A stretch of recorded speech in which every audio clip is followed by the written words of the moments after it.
Culiacan. I like it. It's exactly as I pictured it. A quiet, pleasant village, not too large. The perfect place for a new school teacher to begin his new career. Well, to be honest, I did spend mornings for about 2 years in Moscow, teaching tiny tots rudimentary spelling and numbers. But this was my first bona fide professional appointment as a full-time schoolmaster. Actually, I never really heard of Culiacan. That is, until I saw an advertisement that Dr. Zabitsky placed in the college journal.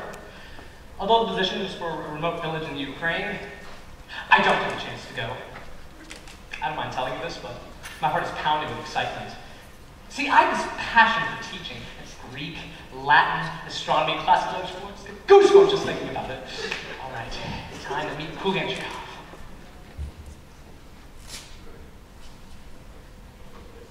That's strange. Around. Perhaps I arrived a little early. I'm one of those extremely eager and enthusiastic people who wakes up at the crack of dawn and is ready to begin his day at work. This is a very, very auspicious day in my life. Excuse me? Elena, Lebedev, Marushka. Olga, where are you? Oh, good morning. Good morning. Did you happen to see 2 dozen sheep? Oh, 2 dozen sheep? Yes, there were 14 of them. No, I'm sorry. Well, if you see them, could you give them a message? A message for the sheep? Yes, tell them the shepherd is looking for them. They should tell you where they are, and I'll come get them. Thank you. No, excuse me. What is your name, please? Betsy. And your first name? How soon do you need it? Never mind, forget your first name. I did. I am Leon Stepanovich Soltinsky, and I am the new schoolmaster. Is that a fact? Well, I am very honored to meet you, Leon Stepanovich Soltinsky. I'm something Setsky. Will you be staying the night? You don't understand. Culiacan will be my new home. I'm to live here and teach here. I am, if I may say so, an excellent teacher. Oh, they all were. They came by the thousands, but not one of them lasted through the first night. It's so hard to blow these, I don't know how the sheep do it. You had thousands of teachers. More. Hundreds. We're unteachable. There's an encounter village else more stupid than all of Mother Poland. Russians. Whatever. All good people, mind you, just not a decent thing among them. Well, I was hired by Dr. Zabitsky to teach his young daughter. Teach his daughter? Impossible. Just turned 19 and only recently learned how to sit down. She is hopeless. She doesn't even know the difference between a cow and a duck. Not that that's a new subject, mind you. Something is up there. No, I thought nothing of it then, but when I did read the advertisement, I did notice that every word in it was misspelled. I think Dr. Zabitsky will fill me in on this later. You've been most helpful, Citizen Setsky. I enjoyed our chats. As did I, Master Soltinsky. He's not the only one who can have private thoughts. I can have private thoughts as well. The trouble is, I can never think of a thought to have be private. Oh, I must be on my way. Good day, schoolmaster. Well, I'm sure we'll meet again. Of course, just mention my name to anyone. Setsky the sheep loser.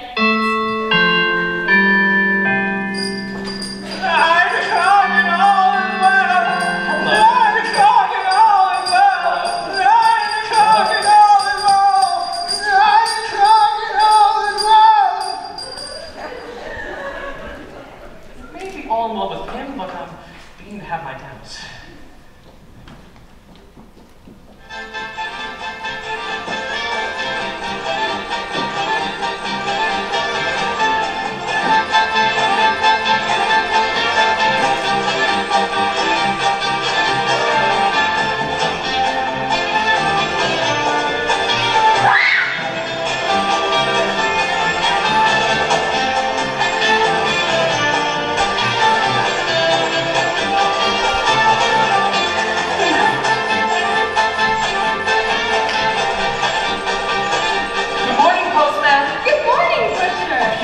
Sunny day we're having, isn't it? Is it? I haven't looked up yet. Oh yes, lovely, very nice. Do I have any mail? Oh no, I'm sorry. I'm the postman. I have all the I was hoping to hear from my sister in Odessa. She hasn't been feeling well. It's very hard to hear all the way from Odessa. Perhaps she wrote a letter. Oh, look. Fish, nice fresh flounder and halibut, and a good piece of cod for lunch. Good morning, Yachna. How about some haddock, huh? Is that a beautiful fish? What do you mean fish? These are flowers. Oh, we didn't catch anything today. Why should I suffer because the fisherman had a bad day? Now, come on. Try the top. It smells gorgeous. I didn't find a letter from your sister, Slovich, but I found a nice letter from the shoemaker's cousin. Would you like that? Is she sick? I hate bad news. No, it's in perfect health. Take it, you'll enjoy it. Can you believe my daughter hasn't written to me in over a year? Doesn't your daughter live with you? And it's a good thing, too, otherwise I'd never hear from her. Good morning. I am Leon Stepovich Tolchinsky, and I am the new schoolmaster. Mishkin, the postman. Slovich the butcher. Yenchna, the vendor. Well, how do you do?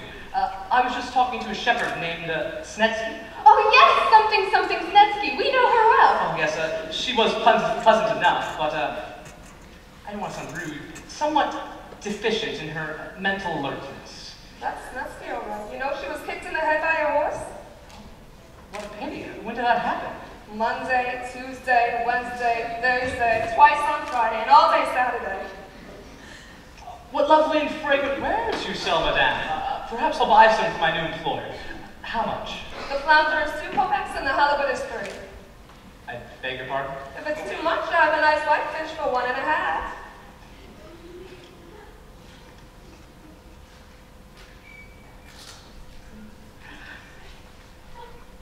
Perhaps the dialect is a little different in this part of the country. I am very eager to begin my new duties. One of you be so kind as to direct me to Dr. Zabrisky's house? That way. Thank you. Perhaps I'll go in the direction you haven't pointed to. It was a pleasure meeting you all. Oh, have you found your shoe? Not yet. Well, good luck.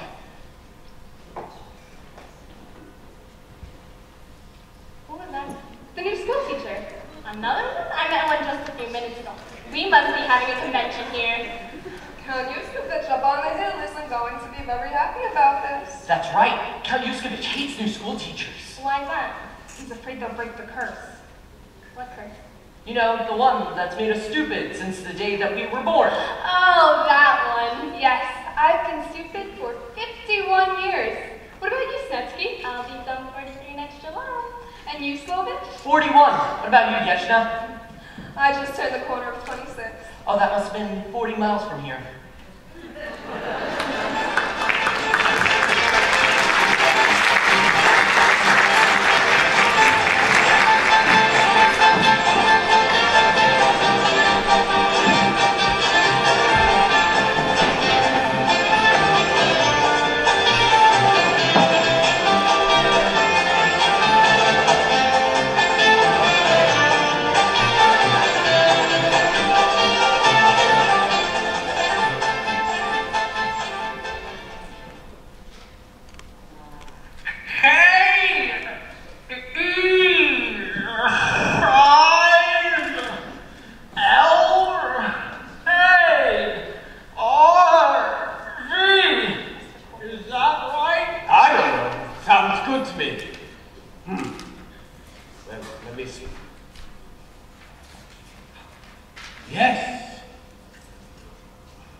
Nikolai!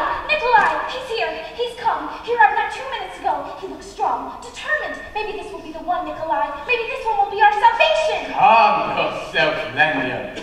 Who's come? Who will be our salvation? The new, what do you call them? They come and they, the ones who, we had one once, but no more. Oh God, I know who you mean. They have a place, and you go to the place. And they point to you and they ask you if you will. And you didn't. And if you don't, they say, why didn't you? Next time, I'll make you. Hey, he's outside. He's just down the street. Well, show him in, Lenya. Show him in and pray God that this one is the one to deliver us from this dreadful. What do we have again? I know what you mean. It sounds like nurse. Nurse. Or purse. Purse. Something like that. Or something like that.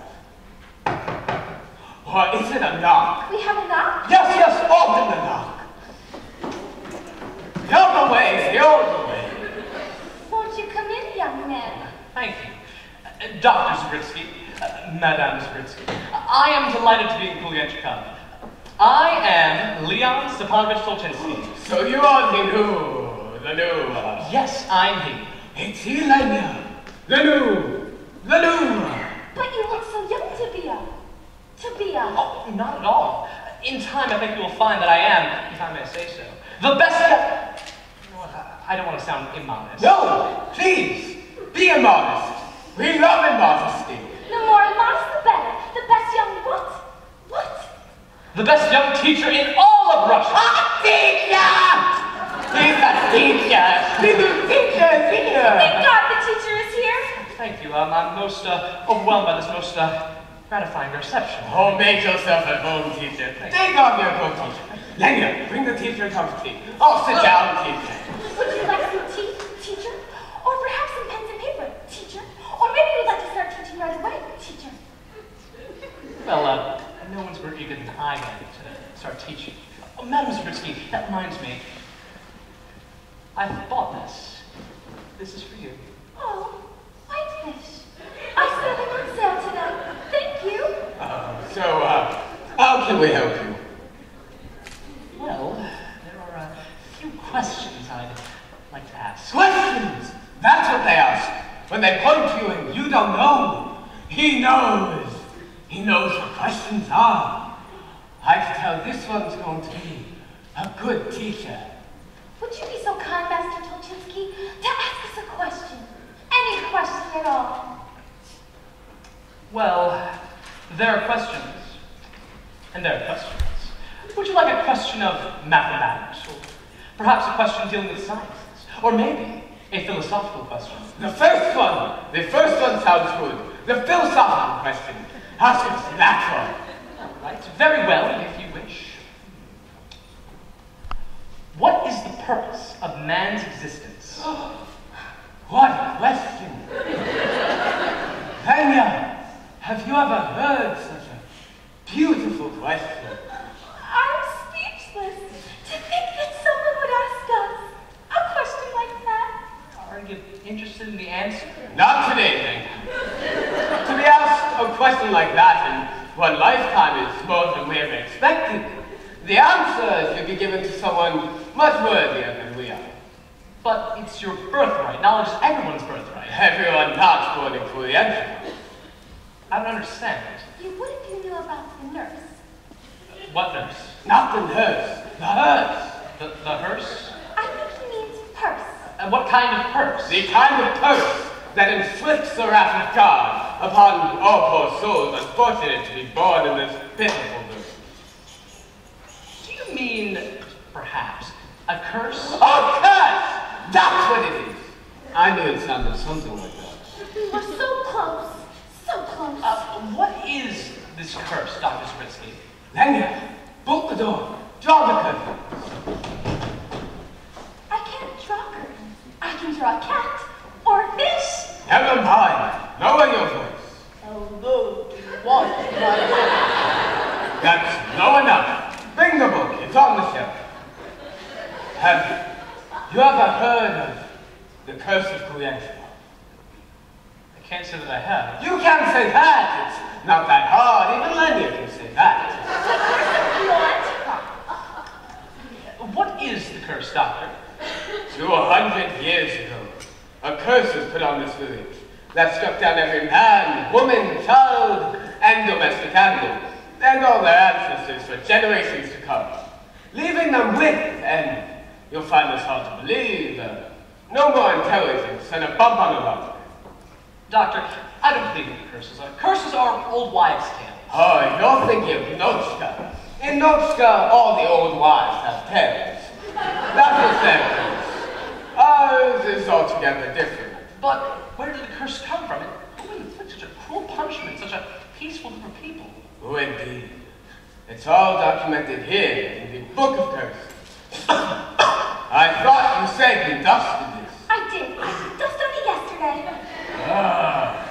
Here, read it for yourself. The page marked. The pages are all stuck together. We marked it with maple syrup. Read to us.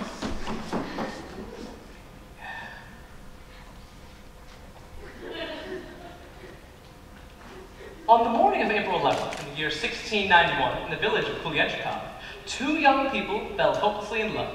I knew it. Whenever young people fall in love, you know a curse is coming. But surely you've heard all this before. Many times, but we never understand it. It's a very well thought out curse. So what happens? The boy was a young, handsome, but illiterate farmer named Casimir Yuskevich. The girl was the daughter of the most learned man in town, Mikhail Zabritsky. Zabritsky! I've heard that name before. I've seen it! I've seen it before! On a front door somewhere in this neighborhood. It's on your front door, your Zabritsky. Wait a minute. That means that the young man in the verse may possibly be related to our front door. Mind you, I'm dealing with the intelligentsia. I continue. The young girl's name was Sophia Zabritsky. May I ask the name of your young daughter? Sophia? Sophia. Sophia Zabritsky, the identical name of the girl 200 years ago in the curse. I can't believe it. Unless our daughter has been lying about her age. The match was doomed from the start. When Sophia's educated father learned that young Casimir was illiterate, he forbade Sophia ever to see Casimir again. 6 months later, Sophia married a young student, and that winter, Casimir, distraught and despondent, took his life by plowing his own grave and planting himself in it. Upon hearing of his son's death, Casimir's father, Vladimir Yuskevich,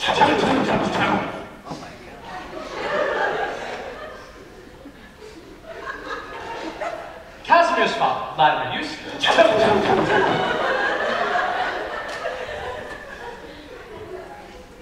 Casimir's father, Vladimir Yuskevich, who caused people to tremble at the mention of his name. Next time, don't mention his name. Casimir's father, Vlad, and so, sometimes known as the sorcerer because of his ability to summon the powers of the devil to himself, brought all his wrath and fury down upon Culiacan. Here it comes! Here it comes! A curse upon all who dwell in Culiacan, he cried out. May the daughter of Mikhail Zabritsky, murder of my only son, be struck down by the ignorance that caused my son's death. May stupidity engulf her brain. May incompetence encumber her faculties. May common sense become uncommon, and may reason become unreasonable. May her children be cursed as well, and may all their children be cursed for eternity. May all who live in Culiacan be born in ignorance and die in ignorance, unable to leave this cursed village until my final vengeance has been satisfied. So that's why the train never stops here. My initial impulse was to panic. My secondary impulse was to panic.